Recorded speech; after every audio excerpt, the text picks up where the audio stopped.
Hey everybody, Randy here in Eastwood Garage. Thanks for joining us for another live video on Facebook, YouTube, and at eastwood.com. Today we've got a bunch of stuff to go over, from axle nut sockets to hammers and dollies and even a solid rivet kit. And we'll show you some work Matt did on his truck a while back on using the solid rivet kit. And if you have any questions, as always, Scotty C over here. Today's a great day to see some new tools. You seem like you're laughing. I need to jump in. So today's a great day to see some new tools and see how they get used. All right, so if you have any questions, you can post them. Scott's here. He'll take care of you. Yeah, as always. But Matt, what are we starting with today? Well, first thing, we're going to talk about a little bit of new products, but one thing we're going to go over is, I'm going to jump across here, solid rivet kit. So this is one of our favorite tools and also a customer favorite tool. Solid rivet kit here. So this may look just like an air chisel, but this is actually a rivet gun. Has a progressive trigger on it. Hits at 4,500 beats per minute. And it also comes with these two different heads. There's different inserts that you put in for depending on what rivets you're doing, but we include 1/8 inch and 3/16 rivets. So these have the corresponding concave area for putting the rivets and setting the rivets in. The kit also comes with what's called a bucking bar.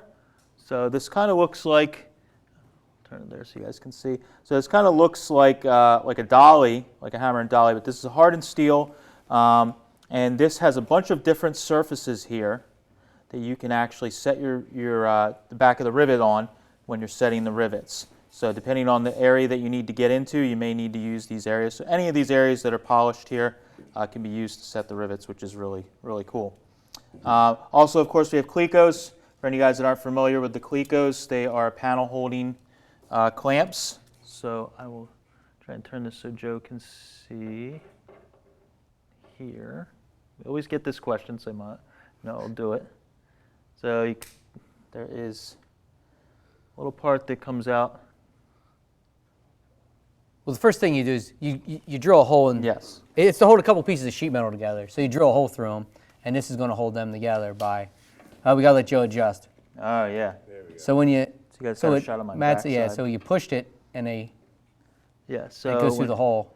There's a wedge in there that when you let go of it, it's going to pull on the backside of the panel and pull the two pieces together. Why that's important for rivet kits is the panels need to be very tight together when you actually set the rivets, so that you can get a nice clamp with the rivets. So we actually have a good shot of them in action. I did a bomber seat a little while ago, and you can see here where I'm setting the rivets, and that's the front side where you can see us hitting the rivet head, and then the back side with the bucking bar and how it mushrooms out the rivet, and you can see the appearance it gives. Gives a cool kind of industrial aircraft look, or if you're doing a race car, this is a common thing that's being used as well. A lot of street ride stuff still. Yeah, it's been getting popular. I mean, we saw it at SEMA, and we picked up on the trend and came out with an affordable kit.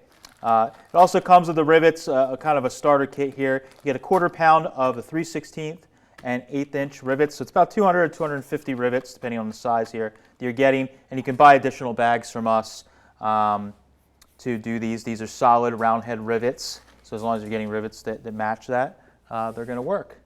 It's really easy to use. Yeah, this is it's pretty easy. It takes a little bit of practice. Make sure you're getting a positive. And we've got a video on this too on the internet. On YouTube, you can check it out. Yeah, this is a cool one that Mark did. Mark made up just a kind of mock door panel, so you guys could see how you can just make a decorative design on here. This isn't necessarily something that's structural, that needs to be structural, even though it is now. But you can see, put the rivets through there, and gives a cool look for a little mini door card if you guys want some ideas, which is pretty cool. So that's for one of our customer favorites here that everybody loves. And these are available right on eastwood.com now. They are in stock, so you can grab a kit and get yourself setting rivets. So hammer dolly, you're the metalworking guy. You got a couple new. I got a small hammer and dolly fetish, I guess you should say, for collecting. And I love hammers that, you need a hammer or dolly that's going to fit in the area that you're working the best. So it seems like no matter how many hammers you get, there's always need that a different one to fit in an area. So these two hammers are pretty similar, but but they do have, obviously the size of them is a little different. They have a very slight crown to them, which is nice for working a low crown or fairly flat panels. And the square ones, nice thing about the square heads is you can actually get into a corner of a panel. So if you're working on a square corner, say on a trunk lid or a door skin or something like that, you can work in there, where if you were using the round head, you wouldn't be able to get into the corner, you'd be missing it. So with having the square, that's really nice. So these have kind of the best of both worlds, nicely balanced. So they have a good positive feel. You don't need to really swing too hard on these. You're actually using the weight of the hammer to actually move the metal and smooth it out. So these are two that we've added to the Fairmount hammer and dolly line. And we have a whole full line of those. You can see all the way to some high crown and reverse curve hammers, and also some dollies as well. But these are two that you should add to your collection, which I'm going to do for home probably right after this. I might even take these home. We'll see. So That's hammer and dollies. That's brand new. These are on the website. You guys can find these as well. You can go to the link here, or if you want to see the whole Fairmount line, you can just type that right into the search on the site, and you can find those. Next thing we have, we've been getting into a little more of the automotive repair. I mean, even though we've done restoration and custom type stuff, metalworking for years, this is the stuff you're still going to need when you're taking apart or putting together a vehicle that you're working on. So this is a large diameter axle nut socket set. So they're for an impact gun. So you can actually use, high pressure impact gun on this to take off these axle nuts. And a lot of times when you're buying socket kits, you do not get these particular sizes in the kit. So you need something that's really large. So it goes all the way from 29 millimeter all the way up to 39 millimeter.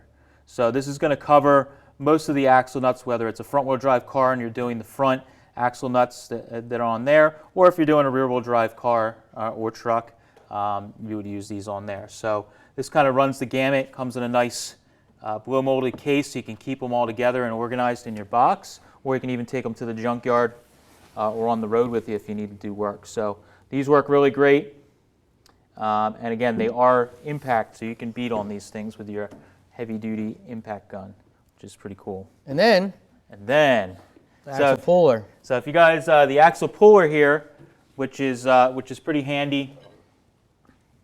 So it's kind of like a slide hammer, but it has this threaded on end here. There's a few attachments. So the most common one here you can thread on, and if you're pulling a drum or a hub, depending on what you're doing, you can use this.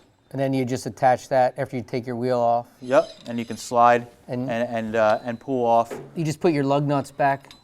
right over top of them and tighten them down. And this will pretty much fit. It'll span most any bolt pattern size. You can usually find two that kind of match in there to do that, and you can pull those off. Works really well. Again, this is something that you're going to probably end up needing sometime when you're working on a job. It also has the seal pullers in here, and the race pullers that you can use, and those actually thread right onto that end. They have the same thread pattern on them, so you can thread those right on. Same thing, use the slide hammer function and pull those off, especially some of those the seals or bearings that are kind of a pain to get out. It's nice to use these in there, and you can hammer those suckers out, and it works well. So again, blow molded case, which is pretty nice. Throw it in your box, keep everything organized so you don't have your little pieces floating around in the box and you can't find them. Well, I'll let you come back around. Maybe we'll go to Scott, see if we have any questions. Sure, we got a good one from Matt from the very beginning product, the Solid Rivet Kit? Solid Rivet Kit. Wanted to know Yes. what the difference between that and a normal air chisel is. What's the bigger difference between it?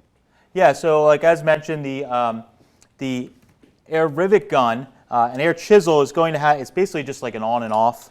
It looks similar as far as the head design goes and the shape of the tool itself, but what happens here is, I'll set it down for you, it has a progressive trigger on the rivet gun. So what this is, it allows you to bleed the pressure in. You don't want just full, you don't want a full hit right away when you're doing rivets. Usually what's going to end up happening is it's going to bounce off the rivet, or you're going to hit the edge or hit the panel and damage it and have to start over. So with this, you can do a soft start almost, so you can bleed in on the pressure and hit it. Also the RPM on this, or the BPM rather on this, It's 4500, which is a little different than what you're going to see on an air chisel. But as far as how it, you take the bits on and off, same process.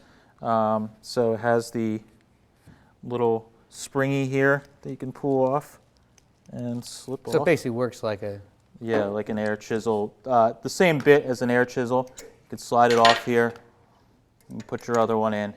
And again, there is other heads that you can get. These particular two are made to fit the different size rivets in here. So if you're using a larger rivet head, this can do that. You just buy a corresponding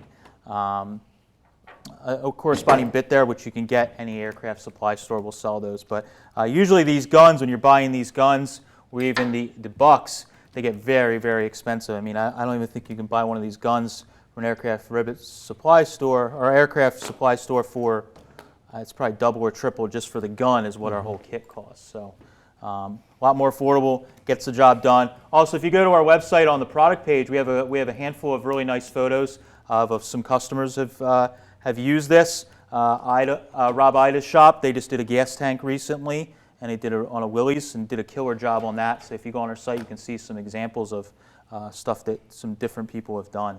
And if you guys that are coming in and may have just missed how this works, we have a little clip here we can show you from when we did Your bomber seat. a bomber seat in my truck, where you can see how you're hitting it on the front side there. You can see that You can see the bit Clecos hits. holding it together. Yeah, and the there you can Clecos see are- the back side of the Clecos.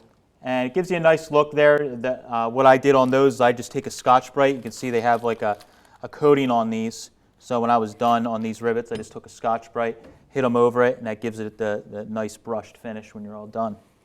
So Scott, do we have any other questions there? One other one we got asked was what the weight of the slide hammer was. I'm not sure if you know it off the top of your head, so I'll just quick answer it up. It's 2.6 pounds. Yeah, I was the thinking actual about hammer mechanism. about Yeah, I was going to say, yeah, if I had to, yeah. 2.3 maybe. Yeah, that's about what I would have said. You're close.